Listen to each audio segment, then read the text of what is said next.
Okay, today we're harvesting pumpkins.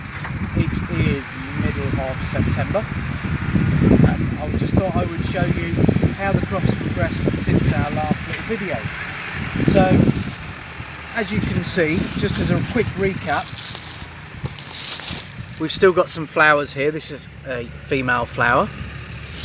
Okay, these are plants that they'll produce some fruits, but they won't be ready in time for us now. But it's just as a quick recap. And we also have another plant here where it's got all the different stages of growth. So you can see this is the canopy, these are the big leaves. You can see that it's still trying to produce another fruit here. This is the blossom end, and where the fruit is joining the plant, that is the stem. I call it the calyx. And these are the tendrils. And if you look here, there's another pumpkin here, which is slightly larger.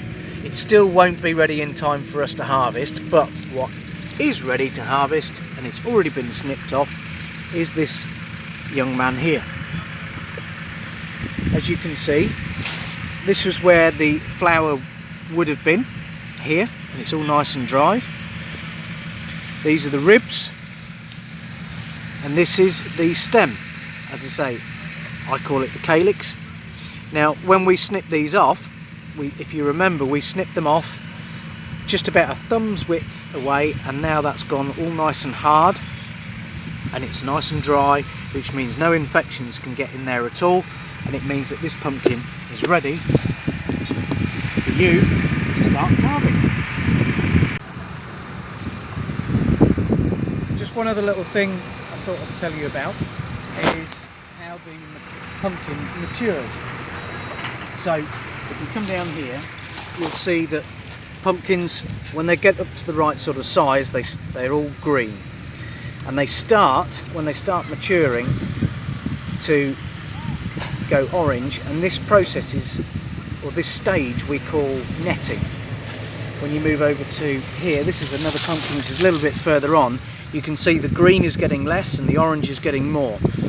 And this, as soon as we can see this netting process starting, we can actually snip this off. This one hasn't snipped off because we've walked this field probably 2 or 3 times this year, and this one wasn't ready. We'll probably snip it off as we harvest it. But then, as you can see, once the pumpkin's fully ripened, there's no netting on it whatsoever. Over the other videos you've seen the crop looking really lush and green, and you'll notice this time it's starting to look a little bit bedraggled and a bit tired, and it looks as if it's dying. Well, that's because it is. We need the canopies to start dying now, and we let, you may have heard of the name mildew. That's when you get some of this white powder form on the leaves, and it kills the plant basically, and we let that happen, so it kills the canopy and we can see all the pumpkins. So over this next month you'll start to see, as you're driving round, and if you're going past Spalding area, you'll more than likely see fields of bright orange pumpkins just pop up out of nowhere, and in the past they've all been hidden by the big green canopies. And as you can see now, as I scan around this field, the orange of the pumpkin is all starting to pop out. Give this another 2 or 3 weeks and it would just be a sea of pumpkins. Okay, so we're now harvesting pumpkins. As you can see, we have a tractor with a box on the front. We have a team of 5. We have 1 driver, 4 pickers up. We actually have 2 catchers. These are the guys that are stood by the bins, and 2 pickers up really. The guys at the front, they will gauge the pumpkins with their little metal sticks just to see whether they're the right size. Then they'll throw them to the catchers and they'll place them in the bin nice and gently. And as you can see, we've just finished that bin. It's all nice and full. Okay. So we'll open it up, and as you can see, it's the inside of the pumpkin. So around the outside is the skin. This is the flesh. These are the fibrous strands, gooey horrible bits. and these are the seeds. If you were to plant these seeds, if you save some seeds from when you carve your pumpkins this year, if you were to plant these seeds in a little pot and water them in May, you should be able to grow yourself a nice little pumpkin. Okay, so now we're in a field of a pumpkin variety called Atlantic Giant. These ones are a little big. These can grow up to ½ metre in diameter, which is from my hand to this hand. They're rather heavy.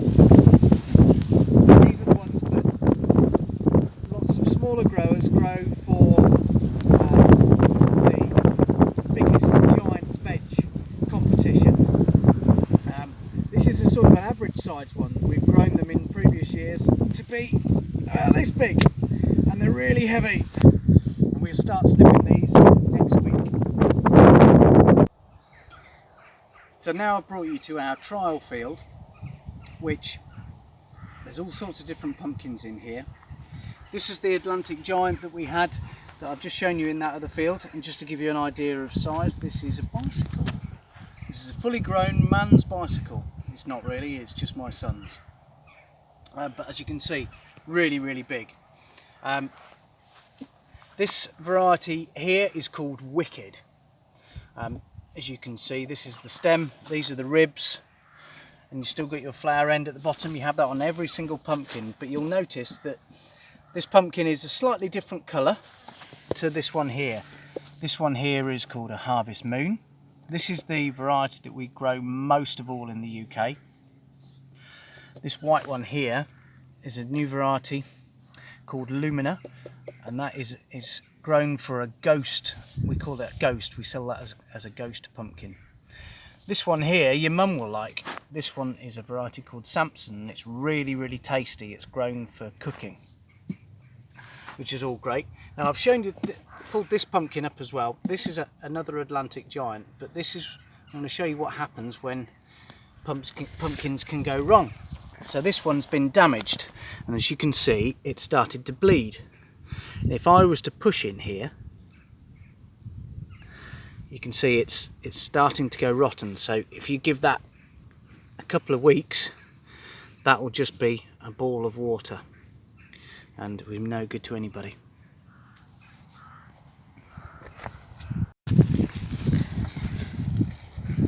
No, Sandra, I'm not doing any more. Leave me alone, I'm done.